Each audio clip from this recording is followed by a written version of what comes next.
The instant you ultimately witnessed Cody for who he truly is. Because if you've been following the journey of sister wives from day one, this wasn't just another intense gathering. This was the sentimental breakdown of the very core structure. Cody dedicated years claiming was about affection, togetherness, and belief. But as the lens zoomed out and his voice broke through the stillness, something became deeply evident. He's not the leader anymore. The dream is gone, the grip falling rapidly, and the women once overshadowed and silent aren't backing down, not anymore. What happened in that tell? All wasn't just an unveiling, it was a judgment from the very beginning.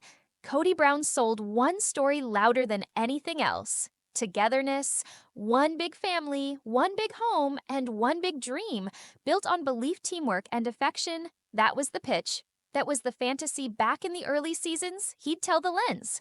And anyone who would listen, that plural marriage wasn't just about romance, it was about building a community, a safe self, sustaining community where sister wives supported each other and the kids grew up surrounded by affection.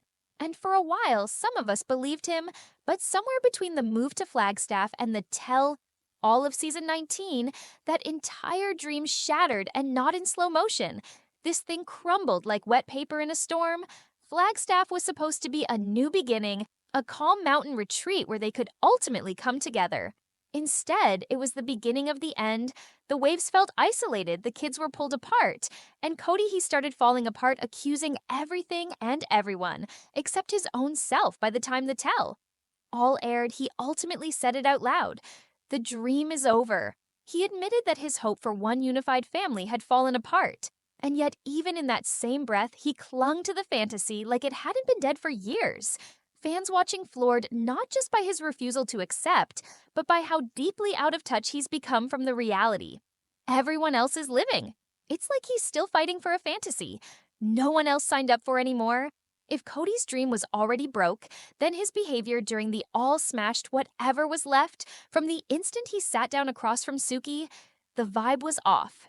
You could see it in the way he held his own self. Arms crossed, face-tight eyes, darting around like he was searching for a way out. His responses smug short. Dismissive at times, he just sat there in stillness, letting the unease speak louder than words. And when he did respond, it was often with a smirk or a half chuckle, like he was above it all. Dookie tried, she truly did. Her questions weren't even that aggressive.